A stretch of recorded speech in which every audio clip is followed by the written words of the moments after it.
Hi guys, तो कैसे हो सब लोग। सबसे पहले तो सॉरी बोलना चाहूँगा गाइस कि 1 महीने का टाइम हो गया ऑलमोस्ट मेरे को वीडियो डाले हुए। कुछ प्रॉब्लम आ गई थी जिस वजह से मैं वीडियो नहीं डाल पाया। पूरा मैं शेयर करूँगा। सॉरी कहूँगा सबसे पहले तो उन लोगों के लिए जो लोग वेट करते हैं वीडियो के लिए।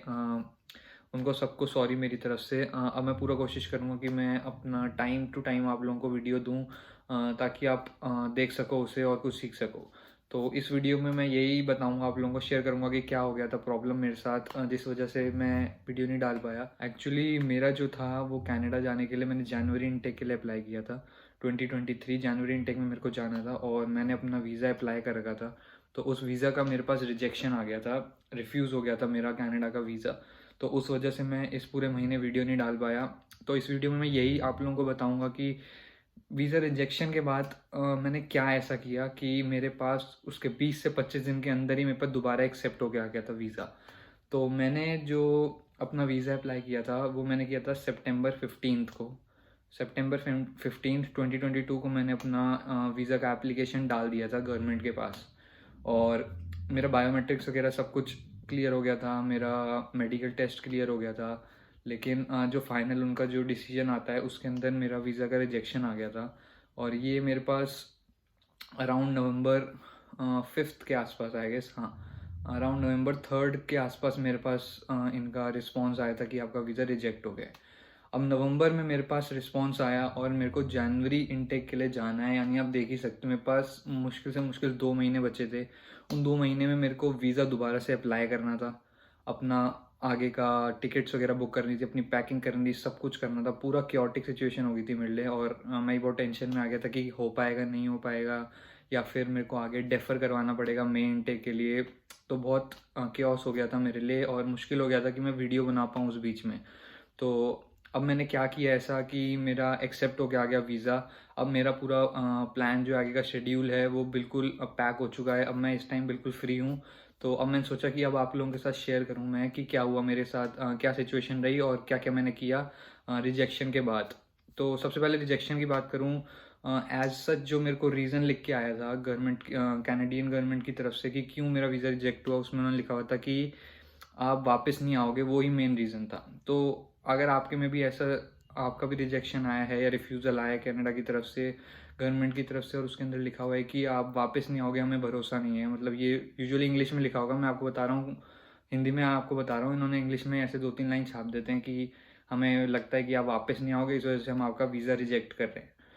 तो अगर आपका भी ये रीज़न आता है रिफ्यूज़ल के लिए तो कोई टेंशन लेने की बात नहीं है। मेरे एकेडमिक्स बिल्कुल स्ट्रॉन्ग थे, मेरे आइल्स का स्कोर अच्छा था, मेरे फाइनेंशियल स्टेबिलिटी मैंने प्रूव कर रखी थी, सब कुछ बिल्कुल परफेक्ट था।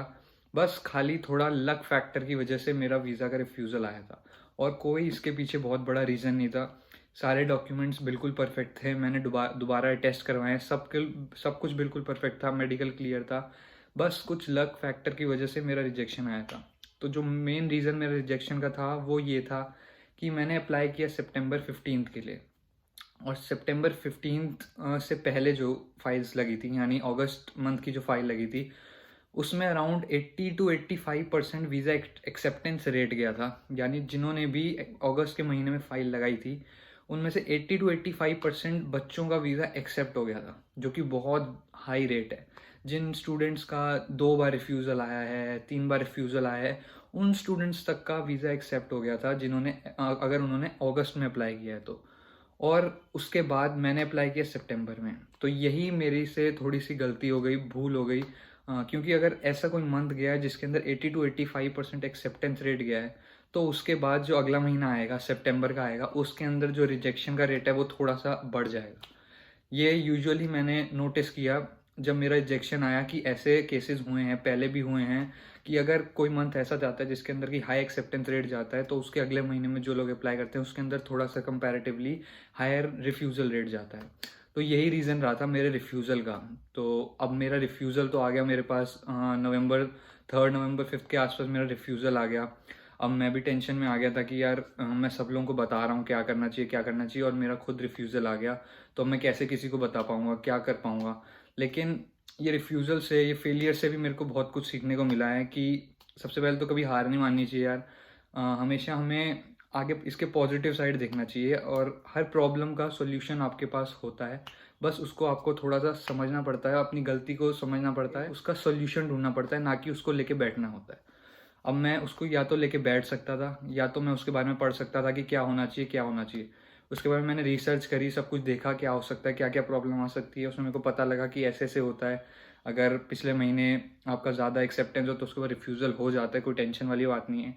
अपने काउंसलर से मैंने बात करी, मेरे काउंसलर ने मेरे को भी यही सजेस्ट किया कि आप दोबारा से अप्लाई करो।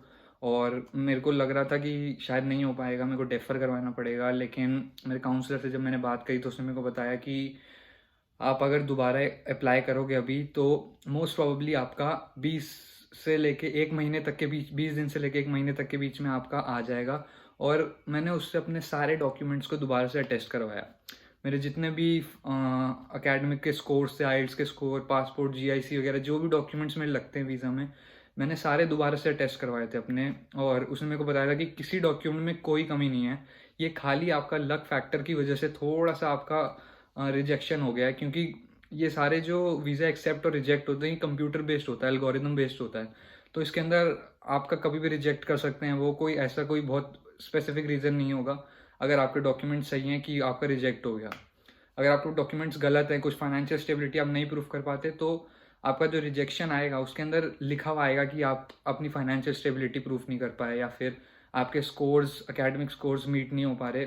अगर ये रीजंस है तो आपके डॉक्यूमेंट्स में कमी है। लेकिन अगर वो ये रीज़न देते हैं कि हमें लगता है कि आप वापस नहीं आओगे, तो ये एक बहुत बड़ा रीज़न मैं नहीं मानूंगा। इसके अंदर खाली एल्गोरिदम बेस्ड होते हैं ये, तो फिर आपका इसीलिए रिजेक्शन आया। तो इस अगर आपका ये रीज़न की वजह से रिजेक्शन आया तो आपको टेंशन लेने की ज़रूरत नहीं है, आप दोबारा से अप्लाई कर सकते हो। मैंने अपने केस में क्या किया था, मेरा रिजेक्शन आ गया था नवंबर 3-4 के आसपास। उसके बाद मैंने अराउंड 1 हफ्ते का टाइम लिया था। पहले तो 2 दिन मेरे को पूरा प्रोसेस करने के लिए अंदर लगे थे कि हाँ यार रिजेक्ट हो गया, अब आगे क्या करना है। उसके बाद मैंने अपनी रिसर्च करी, काउंसलर से बात किया, सब कुछ किया। अपने डॉक्यूमेंट्स वगैरह अपडेट करवाने पड़ते हैं अगर आप दोबारा अप्लाई करोगे। तो अपनी जो बैंक स्टेटमेंट्स वगैरह होती हैं वो लेटेस्ट दोबारा से आपको भेजनी पड़ती हैं, तो वो दोबारा से मैंने सब कुछ निकलवा के सेंड किया काउंसलर को अपने। उसके बाद जो फीस होगी आपकी वो ज़रूर जाएगी आपकी। एक आपका लॉस खाली यही होता है कि आपकी जो अप्लाई करने की फ़ीस होती है वीज़ा ऑफिस में, वो $150 आपके जाएंगे। वो आपको एक बार खर्चा दोबारा करना पड़ेगा, यही सबसे बड़ा लॉस होएगा आपका रिजेक्शन का। अगर आप कर सकते हो अफोर्ड, बहुत अच्छी बात है। अगर आपको जाना ही है, आपने आपके दिमाग में है, आपने ठान लिया ये चीज़ कि मेरे को जाना ही है, तो आप डेफिनेटली आप पे कर दोगे। तो ये $150 की फ़ीस मैंने पे करी थी एक्स्ट्रा। इसके अलावा मैंने एसओपी को अपना दोबारा देखा था, दोबारा पूरा एसओपी पढ़ा था, उसको रिवाइज़ करा कि क्या इसमें कुछ कमी है क्या, कि उसमें कुछ मैंने गलत लिख दिया। तो उसके अंदर भी मेरे को कोई प्रॉब्लम नहीं लगी थी। तो मैंने क्या इसके अलावा लेटर लिख के दिया मैंने अपना, जब वीज़ा अपलोड किए, सारे डॉक्यूमेंट्स अपलोड किए, उसके अंदर मैंने एक लेटर ऑफ एक्सप्लेनेशन ऐड कर दिया। लेटर ऑफ एक्सप्लेनेशन ही मुझे लगता है रीज़न है जिसकी वजह से मेरा वीज़ा इतना जल्दी एक्सेप्ट होके आ गया। अराउंड मेरा 20-25 दिन में मेरे को लगता है, हाँ 20-25 दिन में मेरे पास, मैंने 10 नवंबर को मैंने अप्लाई किया था दोबारा री एप्लीकेशन जो मैंने डाली थी अपनी फ़ीस पे करने के बाद। और उसके बाद मेरा मेरा 3 दिसंबर को मेरे पास एक्सेप्ट होकर मेरे पास वीज़ा आ गया अपना। एक्सेप्टेंस की मेरे पास मेल आ गई थी आईआरसीसी के अकाउंट पे। तो 20-25 दिन मेरे को ऑलमोस्ट लगे पूरे प्रोसेस के अंदर। और इतना जल्दी ये इसीलिए हो पाया क्योंकि मैंने उसके अंदर एक letter of explanation add on कर दिया था। लेटर ऑफ एक्सप्लेनेशन होता क्या है, इसके अंदर आप पूरा एक्सप्लेन करोगे कि क्यों आपने जो हमको रीज़न दिया रिजेक्शन का कि हम वापस नहीं आएंगे, उसको बेसिकली आप पूरा एक्सप्लेन करोगे उसके अंदर। जैसे कि आप एसओपी में भी लिखते हो कि हम वापस आएंगे पढ़कर, हाँ हम खाली स्टडी पर्पस के लिए जा रहे हैं, वही सब आपने अपने लेटर ऑफ एक्सप्लेनेशन में भी लिखना होता है। बस उसको थोड़ा थॉरली आप पूरा एक्सप्लेन कर दोगे कि यहाँ पे आपके पेरेंट्स हैं जो आप पे डिपेंडेंट हैं, तो उनके लिए आपको वापस आना है। आपके यहाँ पे आप इतने फाइनेंशियली स्ट्रांग हो, यहाँ पर आपकी पूरी फैमिली है, और आप यहाँ पे आराम से रह सकते हो, आपको कोई ज़रूरत नहीं है वहाँ जाके रहने की, तो आप वापस वहाँ से डेफिनेटली आने वाले हो। ये और भी काफ़ी सारी चीज़ें इसके अंदर एक्सप्लेन करी थी मैंने। तो अगर आपको चाहिए कि मैं वीडियो बनाऊँ लेटर ऑफ एक्सप्लेनेशन के ऊपर, तो कमेंट्स में लिख दो। एक वीडियो बना दूंगा मैं कि क्या क्या लेटर ऑफ एक्सप्लेनेशन में आपको स्टेट करना है। लेकिन मुझे यही लगता है कि लेटर ऑफ एक्सप्लेनेशन बहुत इंपॉर्टेंट है। और अगर आपका वीज़ा एक बार रिजेक्ट हो गया है, और अगर आपका भी यही सेम रीज़न आया है जो मेरा आया था, और अगर आप लेटर ऑफ एक्सप्लेनेशन ऐड कर दोगे इसके साथ, तो आपका वीज़ा एक्सेप्ट होने का थोड़ा सा चांसेस बढ़ जाएंगे। गारंटी मैं नहीं दूंगा, डेफिनेटली मैं गारंटी नहीं दे सकता यार, किसी को मैं बोल नहीं सकता कि हाँ आपका पक्का आ ही जाएगा, लेकिन आपके चांस जो पहले अगर 50-60% होंगे तो 70-80% हो जाएंगे, थोड़ा से आपके चांसेस बढ़ जाएंगे अगर आप एक लेटर ऑफ एक्सप्लेनेशन ऐड कर दें। सिचुएशन मेरी रही थी, तो अगर आपके साथ भी ऐसी सिचुएशन आती है, आपका रिजेक्शन आता है, रिफ्यूज़ल आता है, तो बिल्कुल निराश होकर मत बैठ जाना, आगे उस प्रॉब्लम का सोल्यूशन ढूंढो कि क्या गलती हो सकती है, क्या क्या हो सकता है। अगर मेरी वाली सिचुएशन सेम आपके साथ आई तो बिल्कुल टेंशन लेने की ज़रूरत नहीं है, दोबारा से अप्लाई करो बिना टेंशन के, और 20 से 25 दिन में आपका रिस्पॉन्स आ जाएगा। अपना लेटर ऑफ एक्सप्लेनेशन साथ में ऐड करो, अपने सारे डॉक्यूमेंट्स को एक बार रिवाइज करवाओ अपने काउंसलर से, और अपना जल्दी से जल्दी हो सके तो अपनी एप्लीकेशन दोबारा डाल देना जितना हो सके जल्दी। मैंने एक हफ्ते के अंदर ही अपने सारे डॉक्यूमेंट्स सब कुछ एसओपी रिवाइज करके स्टेटमेंट्स डाल के लेटेस्ट वाली अपना दोबारा से डाल दिया था। तो आप भी इतना जल्दी अपना प्रोसेस दोबारा से स्टार्ट करवाओ और जल्दी से जल्दी अपना वीज़ा डाल देना ताकि बाद में कोई दिक्कत ना आए आपको। तो अगर वीडियो अच्छी लगी तो लाइक कर देना वीडियो को, चैनल को सब्सक्राइब कर दो, वीडियो अब डालता रहूँगा रेगुलर।